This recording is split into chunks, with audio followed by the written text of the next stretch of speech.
Hello everybody, IAS Vashishtha welcome you all on this platform of G centric.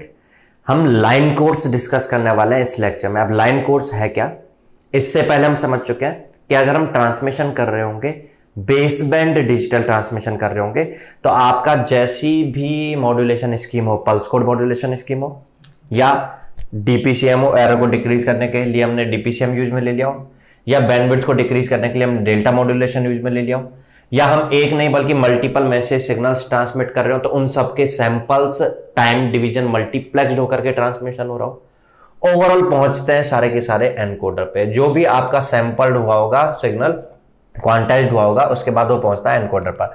Encoder हर एक sample को ऐसे bits में convert कर देता है। अब ये जो बिट्स हैं, इनमें आप ध्यान से देखें तो भाई दो ही पॉसिबिलिटी है, या तो 1 ट्रांसमिट हो रहा होगा या 0 ट्रांसमिट हो रहा होगा। ये तो दो पॉसिबिलिटी होंगे। जो भी ट्रांसमिट हो रहा है, 1 ट्रांसमिट हो रहा है या 0 ट्रांसमिट हो रहा है, एक ड्यूरेशन के लिए ट्रांसमिट होगा, जिसको आप सैंपल ड्यूरेशन नहीं बोलते हैं, बल्कि आप बोलते हैं बिट ड्यूरेशन। एक सैंपल में एक सैंपल की n number of bits transmit हो रही होती है। एक सैंपल की n number of bits transmit हो रही होती हैं। उन n नंबर ऑफ बिट्स में हर एक बिट को कितना टाइम लगेगा, that was the bit duration. अब इस बिट ड्यूरेशन के लिए, इस वाले बिट ड्यूरेशन के लिए, यह आपकी जो लाइन होगी that is connected from transmitter to receiver. बीच में रीजनरेटिव रिपीटर्स भी लगा रखे हमने, वो तो हम समझ चुके थे पहले कि उनका लगाने का औचित्य क्या है, क्यों लगा रहे हैं उनको।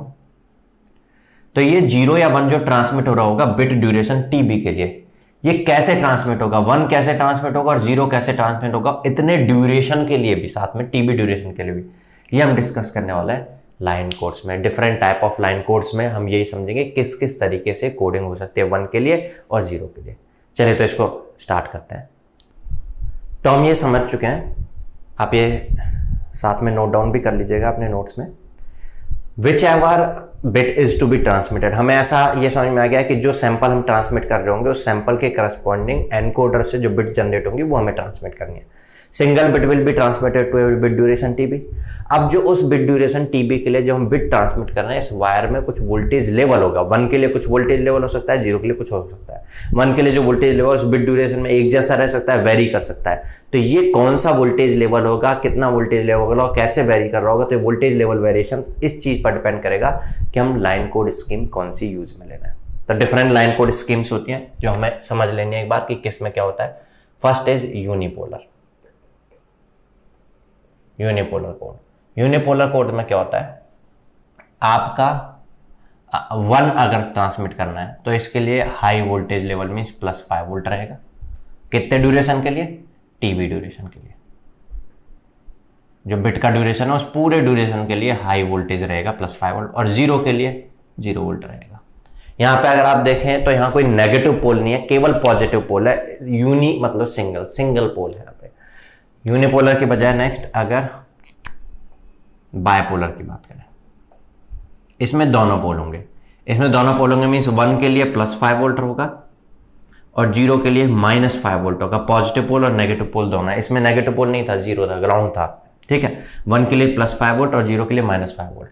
अब बायपोलर में भी दो होता है, एक होता है bipolar non return to zero, और एक होता है bipolar return to zero. RZ means return to zero. Bipolar non return to zero में तो ऐसा होगा कि आपका पूरे बिट ड्यूरेशन के लिए ये +5 वोल्ट रहेगा, और अगर 0 ट्रांसमिट करना हुआ तो पूरे बिट ड्यूरेशन के लिए ये -5 वोल्ट रहेगा। क्लियर बात। रिटर्न टू जीरो में क्या होगा, रिटर्न टू जीरो में 1 के लिए +5 वोल्ट रहेगा, लेकिन फिर 0 वोल्ट पे रिटर्न कर जाएगा। 1 जैसे आएगा +5 वोल्ट आएगा, लेकिन वापस 0 पे रिटर्न हो जाएगा। 0 यहां पर डिफाइन नहीं हो रहा, यहां पर यह मत समझना कि 0 वोल्ट इज सम वैल्यू। यहां पर 0 वोल्ट नहीं, यहाँ +5 वोल्ट -5 है, बस 0 पर रिटर्न होना है। 0 वाला वोल्टेज लेवल 1 को या 0 को नहीं रिप्रेजेंट करेगा, और अगर 0 हुआ तो -5 वोल्ट रहेगा, लेकिन फिर 0 वोल्ट पे रिटर्न हो जाएगा। 0 volt is base value. 0 volt कोई लेवल को नहीं रिप्रेजेंट करना कि 1 के लिए या 0 के लिए। 1 के लिए या 0 के लिए +5 वोल्ट या -5 वोल्ट है, लेकिन पूरे बिट ड्यूरेशन के लिए ना रह करके रिटर्न होकर के 0 पे आएगा, और ये रहेगा for TB/2, initial TB/2 duration के लिए। जैसे ही बनाया तो हाफ TB/2 ड्यूरेशन के लिए ये हो जाएगा। आप इसको ऐसे समझ सकते हो कि जिस टाइम पे आया वो 0 टाइम आएगा, तो 0 से लेकर के और टी बी बाई टू तक ऐसा रहेगा।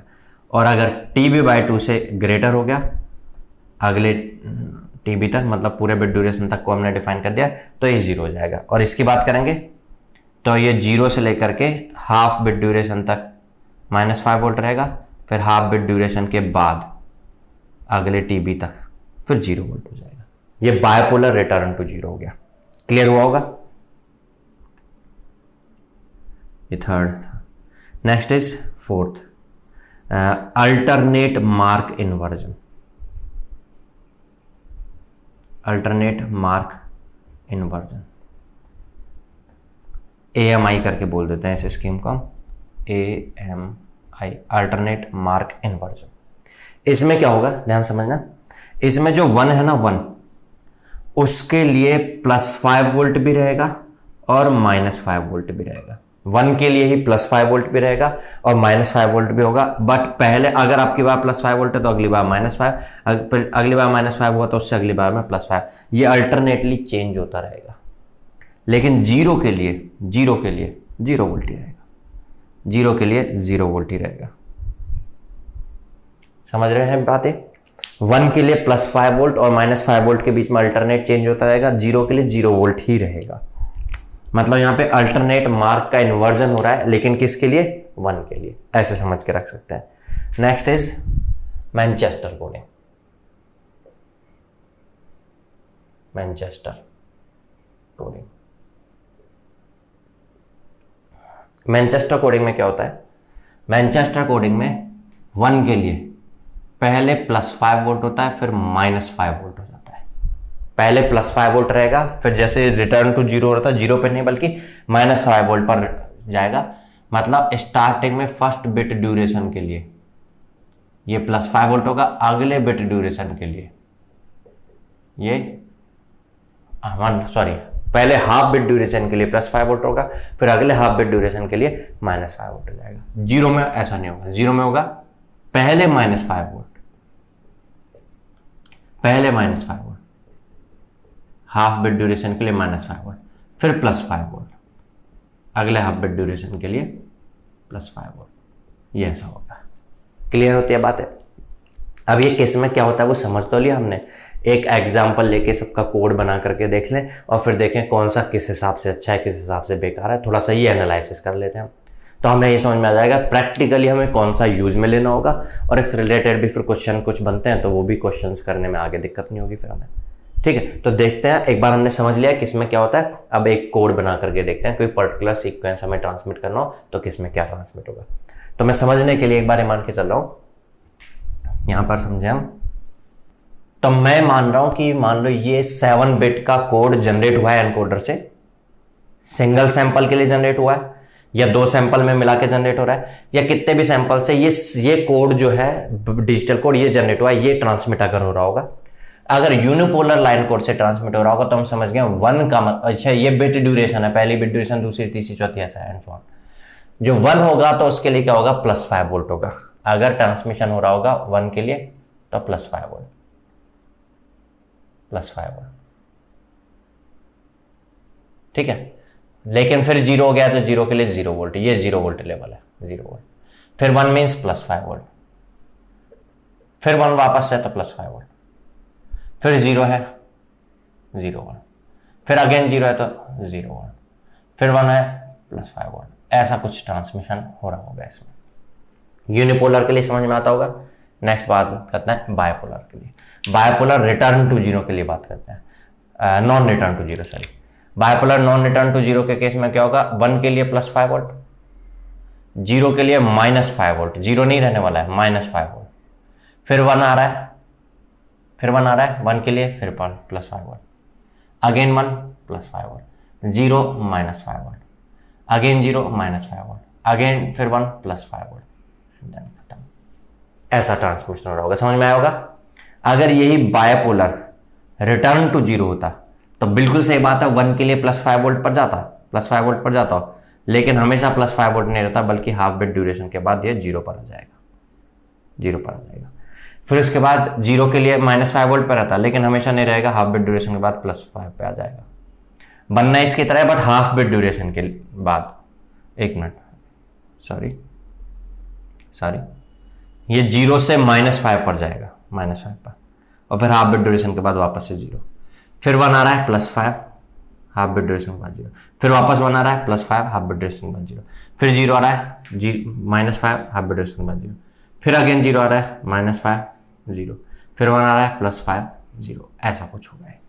ये हो जाएगा bipolar return to 0। Next, alternate mark inversion में 0 के लिए तो 0 रहेगा, +5 के लिए अगर इनिशियली +1 के लिए 1 के लिए +5 आ रहा है तो अगली बार में जब 1 आएगा तो -5 आएगा। 0 के लिए तो खैर 0 रहना है।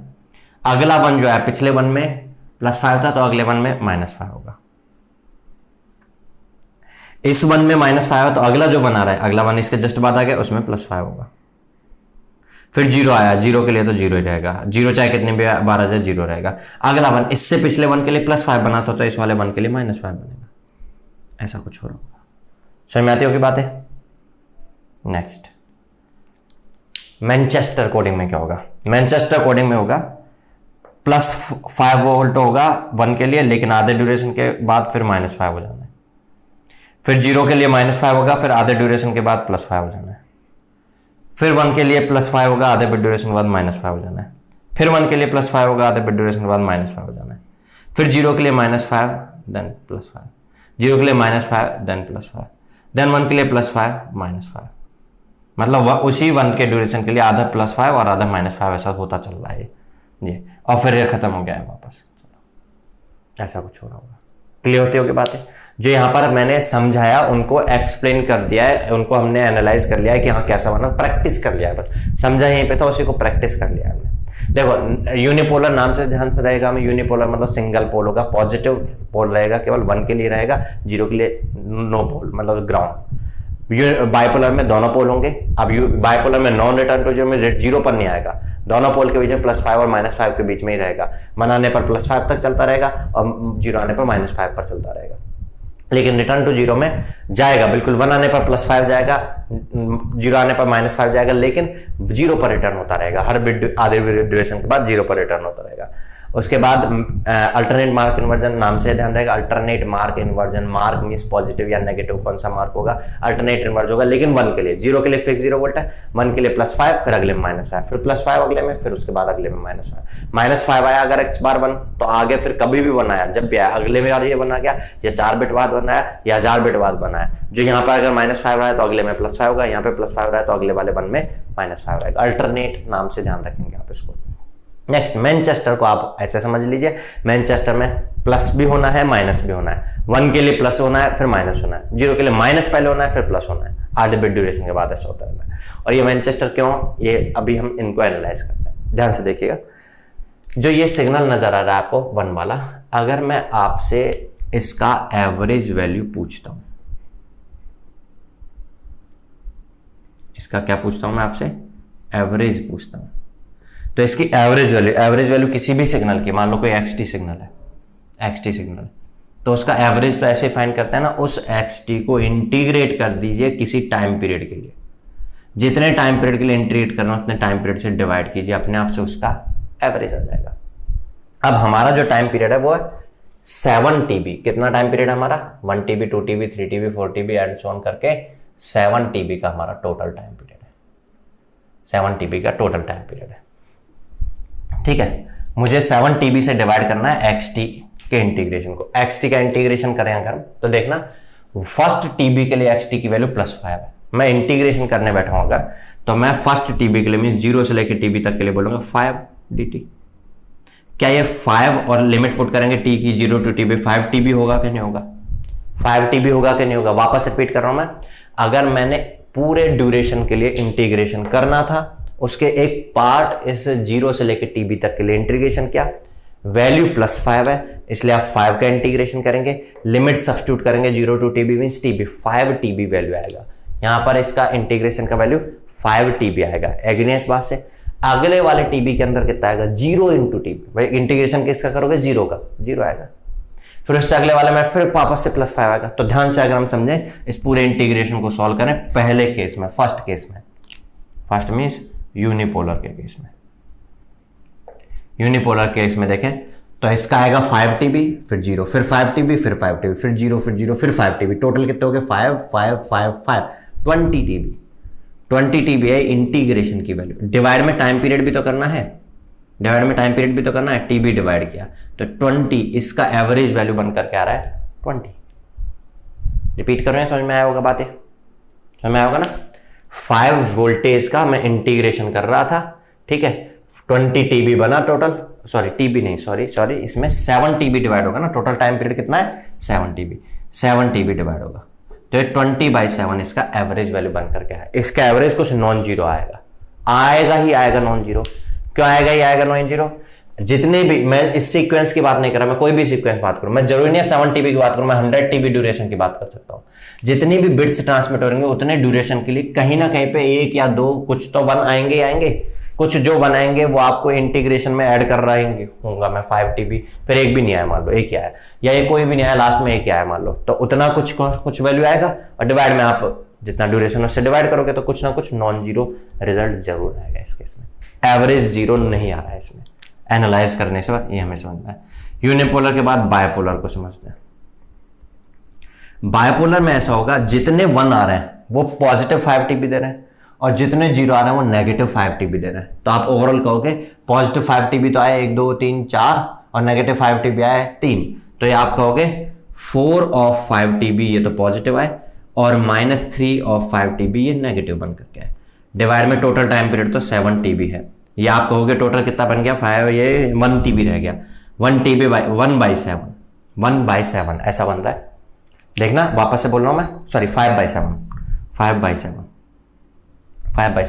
1 time of 5 TB divide by 7 TB 5/7। इससे कम आ रहा है क्या? इसकी बजाय कम आ रहा है क्या? इस केस में कम आया, हर केस में कम आया, हर एक केस में कम आया, क्योंकि इसमें जितने भी 1 की वजह से पॉजिटिव 5 TB थे रिजल्ट वो था। इसमें जितने 1 की वजह से पॉजिटिव 5 TB थे, एक भी अगर 0 आया, नेगेटिव आया, तो वो कुछ कम करेगा ना इसमें से। पॉजिटिव वाले तो खैर इसमें भी आने है, बट उसमें से नेगेटिव वाले माइनस होंगे तो रिजल्ट तो कम होगा ना। आप कह सकते हो यूनिपोलर की बजाय बायपोलर का एवरेज वैल्यू जो आ रहा है वो कम आ रहा है, लेसर एवरेज आ रहा है। ये तो मैंने बायपोलर कौन से की बात की, नॉन रिटर्न टू जीरो। अगर मैं रिटर्न टू जीरो की बात करने लग गया, बायपोलर रिटर्न टू जीरो को देखने लगा, तो रिटर्न टू जीरो में आप देखेंगे कि ये पूरे टीबी ड्यूरेशन के लिए 5 नहीं है, बल्कि आधे टीबी ड्यूरेशन के लिए। तो आपकी जो पॉजिटिव वैल्यू बन रही थी वो 4 टाइम बन रही थी, 4 बना रहे थे, बट 5 इंटू टीबी ना बनकर 5 इंटू TB/2 बनेगी आधे ड्यूरेशन के लिए, क्योंकि बाकी आधे ड्यूरेशन के लिए तो 0 हो गया भाई। इससे पहले जब मैं इंटीग्रेशन कर रहा था तो इस पूरे ड्यूरेशन के लिए 5 था, इसलिए 5 इंटू टीबी बना, इसके लिए भी 5 इंटू टीबी बना, 5 इंटू TB/2 बनेगा। एग्री इस बात से? और 0 इसके लिए नेगेटिव बन रहा है, 0 कितने 3 है, तो 3 इंटू 5 इंटू TB नहीं बल्कि TB/2 ड्यूरेशन बनेगा डिवाइड बाय 7 TB। ओवरऑल कह सकते हैं कि पूरे रिजल्ट की वैल्यू आधी हो जाएगी। यहाँ 5/7 था तो यहाँ 5/14 आएगा, आधा, जस्ट हाफ आएगा, मतलब लेस तो हो रहा होगा।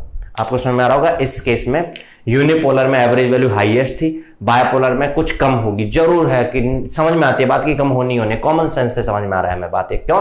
क्योंकि कुछ 0 नेगेटिव वोल्टेज आकर के कम कर रहे होंगे एवरेज को, और बायपोलर में और भी कम हो रही होगी। क्यों? अगर इसकी वैल्यू 0 नहीं भी होती, कुछ वैल्यू बन रही होती, या तो ऐसा हो सकता है इसकी भी वैल्यू 0 हो सकती है, जितने पॉजिटिव होते हैं नेगेटिव आने होते हैं 0, लेकिन कुछ वैल्यू बन रहे होते हैं, जितने पॉजिटिव होते हैं नेगेटिव के बीच में जो डिफरेंस है उसके हिसाब से कुछ पॉजिटिव या नेगेटिव वैल्यू बन। कभी ऐसा हो सकता है 0 ज्यादा हो, 1 कम हो और 0 ज्यादा हो, 1 कम होंगे 0 ज्यादा होंगे तो नेगेटिव भी बन सकते हैं। ये जितनी भी नेगेटिव या पॉजिटिव बन रही है उसका जस्ट हाफ बनेगी रिटर्न टू जीरो में, क्योंकि आधे ड्यूरेशन के लिए रहने वाला है। जो भी पॉजिटिव या नेगेटिव जो भी डोमिनेट रहने वाला है वो पुराने से इसकी बजाय आधे ड्यूरेशन के लिए रहने वाला है, इसलिए इसकी एवरेज वैल्यू इसकी जस्ट हाफ होगी। अगर इसकी 0 हो जाए, 0 कब हो सकती है? जब जितने 1 है उतने 0 ट्रांसमिट हो, तो फिर इसकी भी 0 होगी। ठीक है, यहां पर एक बार मैं ये सारे एवरेज कैलकुलेट करवा दे रहा हूं, फिर जो पॉइंट निकल करके आएंगे सामने उसको समझेंगे। नेक्स्ट केस देखिएगा, 4th AMI के लिए समझ रहे हैं, अल्टरनेट मार्क इन्वर्जन के लिए समझे। तो अल्टरनेट मार्क इन्वर्जन में क्या है, देखो 0 से तो कुछ नहीं मिलने वाला, 1 से +5 TB बनेगा तो -5 TB बनेगा, +5 TB -5 TB खत्म, फिर +5 TB बनेगा -5 TB बनेगा, +5 TB -5 TB खत्म। आपके जीरोज कितने भी हो कोई फर्क नहीं पड़ने वाला, वंस जो होंगे 1000 भी हैं तो 1000 में से 500 से +5 बन रहा होगा और बचे हुए 500 से -5 बन रहा होगा, एक दूसरे को कैंसिल करके 0 कर देंगे। और 1000 नहीं 1001 हुए तो 1000 में से 500 पॉजिटिव बन रहे होंगे, 500 नेगेटिव बन रहे होंगे, फिर एक अकेला रह जाएगा, वो पॉजिटिव या नेगेटिव अनपेयर्ड है, रिजल्ट कुछ रहेगा। आपके ऊपर डिपेंड करेगा, आपने इनिशियल वाला 1 कंसीडर किया, अगले वाला 0 कंसीडर किया, तो लास्ट में अनपेयर जो रहेगा वो पॉजिटिव रहेगा। आपका इनिशियल अगर -5 आ रहा होगा फर्स्ट पेयर वाला 1, फिर अगला +1 होगा, तो पेयर में खत्म होकर लास्ट में अनपेयर वाला -5 वोल्ट रहेगा। मतलब आप कह सकते हो करीब करीब आपके 1000 बिट्स अगर ट्रांसमिट हो रही हैं, उन 1000 में से मान लो 998 9981 है, बाकी 2 जीरो हैं। उन 9981 में से 499 पॉजिटिव 5 और 499 नेगेटिव 5 है, एक दूसरे कैंसिल करते हैं। और 5 अगर 999 9 करके ऐसा होता, 998 9 करके ऐसा होता, 9971 हो रहे होते, तो कोई बात नहीं, 499 पॉजिटिव 5 आ रहे होते, 498 नेगेटिव 5 आ रहे होते, कुछ पॉजिटिव आता, लेकिन उसमें डिवाइड करते 100 टीबी, ड्यूरेशन भी तो डिवाइड कर रहे हैं 100 टीबी, तो नेग्लिजिबल आ जाएगा इसका एवरेज। एएमआई के केस में पेयर्ड नंबर, या आप कह सकते हो इवन नंबर, 2 केस कह रहा हूं, इवन नंबर ऑफ 1 हुए तब एवरेज वैल्यू 0 आएगी, और ऑड नंबर ऑफ 1 हुए तो एवरेज वैल्यू अकेला 1 टीबी रह जाएगा, 5 टीबी, जिसमें जितने नंबर ऑफ बिट है उसके उतना टीबी डिवाइड कर लो। आप कह सकते हो यहां पर into 5 TB into n TB, इतना डिवाइड कर लो। समझ में आ रही होगी बात? अकेला 1 रह जाएगा, अगर रहा भी तो लास्ट में एक ऑड नंबर जो रह गया है वो एक अकेला रह जाएगा, और डिवाइड बाय n टीबी ऐसा कर रहे हो, तो ये नेग्लिजिबल आएगा, ये वेरी लेस होगा, वेरी लेस। चलिए यहां पर ये समझ में आया। नेक्स्ट इसके बाद हम देखते हैं, एक बार ये समझ चुके थे हम मैनचेस्टर कोडिंग में, मैनचेस्टर में बात करते हैं। मैनचेस्टर कोडिंग में क्या है, कोई भी 1 जो आ रहा है वो आधे ड्यूरेशन के लिए +5 है, तो आधे ड्यूरेशन के लिए -5 है, +5 और -5 एक दूसरे कैंसिल करेंगे, पूरे बिट ड्यूरेशन के लिए जितना पॉजिटिव आएगा वैल्यू उतना नेगेटिव आएगा, खत्म। अगले बिट ड्यूरेशन के लिए जितना, अगर 0 ट्रांसमिट हो रहा है, मान लो 0 ट्रांसमिट हो रहा है कभी, तो जितना नेगेटिव आएगा उतना पॉजिटिव आएगा। 1 जो ट्रांसमिट हो रहा है वो आधे ड्यूरेशन के लिए +5 वोल्ट, आधे ड्यूरेशन के लिए -5 वोल्ट, एवरेज 0 बनेगा। एक 1 ट्रांसमिट हो, 1000 1 ट्रांसमिट हो, कितने भी वंश हो, सारे वंश अपने आप में एक दूसरे की अपने आप में खुद ही बिट ड्यूरेशन में एवरेज वैल्यू 0 हो जाएगी। और इस केस में 0 के लिए भी -5 +5 0 होगी। इस केस में इसका मतलब एवरेज वैल्यू 0 ही होगी, ऑलवेज 0 होगी। आपसे कोई बोले मैनचेस्टर कोडिंग में एवरेज वैल्यू क्या होती है, आप बोलेंगे 0। आपसे कोई बोले एएमआई में एवरेज वैल्यू क्या होती है, तो आप बोलोगे 0 ही होती है, या बहुत कम होती है, नेग्लिजिबल होती है। अब देखना प्रैक्टिकली क्या होता है। अगर हम एक ये बात समझ ली होगी, आपने ये बातें समझ ली होगी, हम एनालिसिस करेंगे अब इसके ऊपर क्या रिजल्ट बनकर क्या आ रहा है, कंक्लूजन पर पहुंचेंगे। उससे पहले मैं बात करता हूं एक बार, एवरेज वैल्यू जितनी कम होगी, एवरेज वैल्यू जितनी कम होगी, इसका मतलब होगा कि आप जो सिग्नल ट्रांसमिट कर रहे हैं ट्रांसमीटर साइड से, वो 0101 की फॉर्म में ट्रांसमिट करना है, एक एनर्जी कंज्यूम हो रही है। जितना कम एवरेज वैल्यू होगा, एनर्जी कंजम्पशन भी उतना कम होगा। तो आप चाहते हैं कि एवरेज कम से कम हो। समझ गए मेरी बात? आप चाहते हैं कि एवरेज वैल्यू सबसे कम, जितनी कम से कम हो उतना अच्छा है। तो आप क्या बोलेंगे, बेस्ट कौन सा है? मैनचेस्टर, एवरेज वैल्यू 0 आ रहा है। एएमआई के लिए भी बात करें तो इसकी एवरेज वैल्यू भी 0 है, या तो बहुत कम है। समझिए एक बात, प्रैक्टिकली ऐसा नहीं कि हम 2-4 बिट ट्रांसमिट कर रहे होते हैं। अगर मैंने आपसे जैसे अभी मैं बातचीत कर रहा हूं, मैंने ये जो सेंटेंस बोला, इसी में बहुत सारी किलो बिट्स ट्रांसमिट हो गई हैं। तभी तो आप जब वीडियो देख रहे होते हैं तो जीबीज में बन करके आती है। यहाँ पर मैं वीडियो शूट कर रहा हूँ तो ये आधे घंटे की वीडियो जो है वो 5-6 जीबी की बन करके आ जाती है। क्यों? क्योंकि इतना high number of bits transmit हो रही है। और अगर जीबी की बात छोड़ो, अगर मैं केबी की बात करूँ, केबी, तो इसका मतलब समझते हैं केबी का मतलब कितना होगा? 1024 बाइट, और बाइट में भी 8 है, मतलब करीब करीब 8000 बिट। मैं तो यहाँ 7 बिट की बात कर रहा हूँ, 8000 बिट ट्रांसमिट हो रही है। अब प्रैक्टिकली ऐसा होता है कि आपका जो भी सोर्स होता है जिससे बिट ट्रांसमिट हो रही है, उससे 1 कितने ट्रांसमिट होंगे? 1 ट्रांसमिशन होने का एवरेज और 0 ट्रांसमिशन होने का एवरेज मींस प्रोबेबिलिटी बराबर होती है, करीब करीब इक्वी प्रोबेबल होता है। ऐसा नहीं कि किसी ट्रांसमीटर से ऐसा हो कि 1 ट्रांसमिशन होने की ज्यादा प्रोबेबिलिटी हो, 0 की कम हो, ऐसा नहीं। प्रैक्टिकली इंफॉर्मेशन की बात करें तो 1 आने का भी उतना ही चांस होता है, 0 आने का भी उतना ही चांस होता है, तो दोनों की प्रोबेबिलिटी सेम होती है। इसलिए मैं कहूँ यहाँ पे मान लो 8000 बिट्स ट्रांसमिट हो रही है। एक बात की मैंने, कि 1 KB का ट्रांसमिशन हुआ तो 8000 बिट्स ट्रांसमिट, तो 8000 में से, क्योंकि प्रोबेबिलिटी इक्वल है, तो 4000 बिट्स 1 होंगी और 4000 बिट्स 0 होंगी। हो सकता है मैंने बोला probability nearly equal to same होती है, तो 4000 4000 0 और 4000 1 की बजाय ऐसा हो सकता है 3999 0, 4002 4001 1, ऐसा हो जाए। अगर ऐसा हो रहा होगा तो ध्यान से देखना, इसका तो एवरेज आएगा ही आएगा कुछ ना कुछ। भाई 0 से कुछ नहीं बना, बट 1 से तो बना। 4000 1 से बने तो 4000 × 5 TB डिवाइड बाई 8000 TB, फिर भी आएगा ना इसका एवरेज। तो इस केस में क्या होगा, जो जीरोज आ रहे होंगे 4000 और जो वंस थे 4000, जीरोज की वजह से पॉजिटिव और वंस की वजह से, सॉरी, जीरोज की वजह से नेगेटिव और वंस की वजह से पॉजिटिव, एक दूसरे को कैंसिल कर देंगे, एवरेज इसमें भी 0 हो जाएगा। कब? लेकिन शर्त क्या है, वेरी लार्ज स्ट्रिंग ट्रांसमिट हो रही हो तब, और साथ में प्रोबेबिलिटी दोनों की इक्वल हो। बट कभी ट्रांसमीटर ऐसा हो सकता है 1 ट्रांसमिट होने की प्रोबेबिलिटी 0.7 है, 70% है, और 0 ट्रांसमिट होने की प्रोबेबिलिटी 30% है, 0.3। तब भाई 1 ज्यादा ट्रांसमिट होंगे तो एवरेज वैल्यू फिर 1 के हिसाब से कुछ पॉजिटिव आएगी, लेकिन उसकी बजाय इसमें जरूर कम आएगी, हम समझ गए भाई। आपका इक्विप्रोबेबल होने में भी ऐसा नहीं है, इक्विप्रोबेबल होने पर मान लो आप 3 ही बिट ट्रांसमिट कर लो, फिर डेढ़ थोड़ी हो सकती है, फिर एक होगी, एक 2 होगी, और फिर इतनी कम डेटा में तो फिर तीनों की तीनों 1 भी हो सकती है। जैसे आपको पता है हेड और टेल दोनों की प्रोबेबिलिटी सेम होती है, आप कॉइन को टॉस करें तो हेड आने की प्रोबेबिलिटी और टेल आने की प्रोबेबिलिटी दोनों हाफ हाफ होते हैं। आप एक कॉइन को 5 बार टॉस करो, हो सकता है पांचों की पांचों बार हेड आ जाए। आप तो बोलोगे ना कि प्रोबेबिलिटी हाफ है तो 5 में से 2.5 बार हेड 2.5 बार टेल आना चाहिए था। चलो 2.5 बार नहीं आ सकता तो 2 बार हेड 3 बार टेल आ रहा होता, या 2 बार टेल 3 बार हेड आ रहा होता, लेकिन पांचों बार भी हेड आ सकता है। ये प्रोबेबिलिटी की बात की, प्रैक्टिकली जो हम देखते हैं वो रैंडमली ऐसा हो सकता है, लेकिन बहुत ज्यादा बार 1000 बार टॉस करो तो जरूर ऐसा होगा कि 1000 बार में से 500 बार हेड 500 बार टेल आ रहा होगा, या 500 नहीं तो थोड़ा बहुत हल्का फुल्का 5-10 इधर उधर होगा। ये लार्ज स्ट्रिंग के लिए आप ऐसा कह सकते हो।